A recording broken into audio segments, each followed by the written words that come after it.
Lecture 11वीं जमात के लिए हकीम मंजूर की 2 गज़लें हमने पढ़ी। अब जो सवालात हैं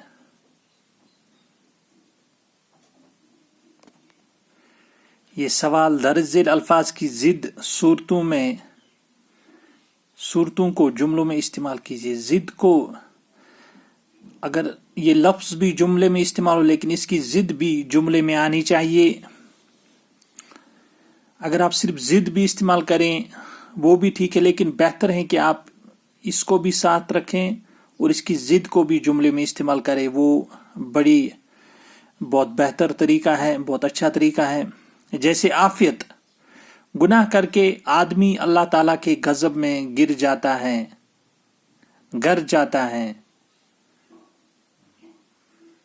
जबकि तौबा से आफियत नसीब होती है। तो गजब में और आफियत नसीब होती है, गुनाह करके गजब का शिकार होता है और तौबा करके आफियत नसीब होती है। गुल माने फूल और इसकी जिद है कांटे गुलों की रखवाली करते हैं। ये भी जुमला है, चूंकि फूल के आसपास कांटे होते हैं तो इस सेंस में ये जुमला बनाया गया है। मासूम, आप कोई दूसरा जुमला भी बना सकते हैं। मासूम, अदालत ने उसे मुजरिम साबित कर दिया हालांकि वो मासूम था। मुजरिम और मासूम की जिद जो है, मुजरिम जिसने गुनाह किया हो, जिसने जुर्म किया, और मासूम जिसने कुछ नहीं किया हो, जो मतलब बेगुनाह हो या जिसने जुर्म नहीं किया हो। तो ये जुमला बन गया। धूप, जहां धूप होती है वहां छांव भी होती है। धूप का इस्तेमाल और छांव का भी, धूप की जिद छांव, वो भी जुमले में इस्तेमाल। वफा, उसने मेरी वफा का बदला दगा से दिया। वफा की जिद जो है दगा है।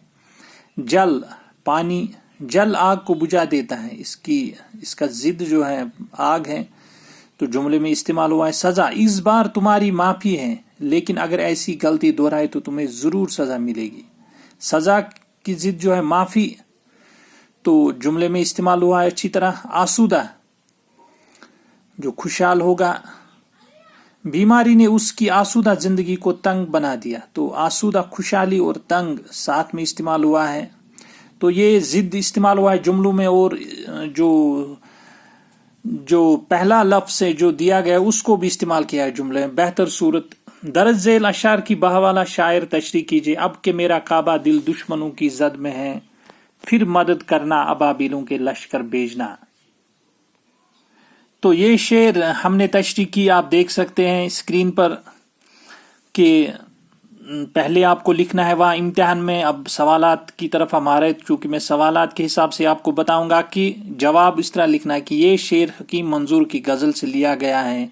इसमें शायर फरमाते हैं कि ए मेरे महबूब, मेरा दिल जिसमें बस तेरी ही याद है, उसको दुश्मनों के तानों से इसी तरह बचा जिस तरह तूने अबाबिलों के लश्कर भेजकर खाने काबा को दुश्मनों के हमले से बचाया था। चूंकि ये एक तारीखी वाक़े की तरफ इशारा है, इस्लामी तारीख, जब खाने काबा की तरफ एक कुफार का लश्कर आता है उस पे हमले के लिए, या दुश्मनों का लश्कर, तो कंकरियां फेंकती हैं अबाबिलें और वो वहीं बस हो जाते हैं वो लश्कर, और खाने काबा की हिफाजत होती है। तो एक तारीखी वाक़े की तरफ इशारा इस शेर में। दूसरा शेर, कद में नहीं महदूद सनोबर तो सफेदा, बेखौफ अगर धूप नहीं तो सजा है। तो ये भी एक शेर है, यहाँ पे आप देख सकते हैं। इसका इसी तरह लिखना कि ये शेर हकीम मंजूर की गजल से लिया गया है। इसमें शायर फरमाते हैं कि अगर सनोबर के दरख्त की लंबाई हद में न रहे तो वो भी सफेदा ही कहलाएगा। सफेदा भी लिखते हैं और सफेदा भी इन्होंने लिखा है यहाँ पे। धूप जो अगर थोड़ी सी हो तो अच्छी लगती है, सफेदा लिखना बेहतर है। जो शेर में इस्तेमाल हुआ है सफेदा वही लिखते हैं आज। धूप जो अगर थोड़ी सी हो तो अच्छी लगती है, लेकिन अगर वो भी हद से गुजर जाती है तो वो सजा बन जाती है। तो इसकी तशरीह पहले भी गुजर चुकी और यहाँ पर एक बार फिर मैंने दोहराई। जो बाकी सवाल आते वो अगले लेक्चर में हम करेंगे। शुक्रिया।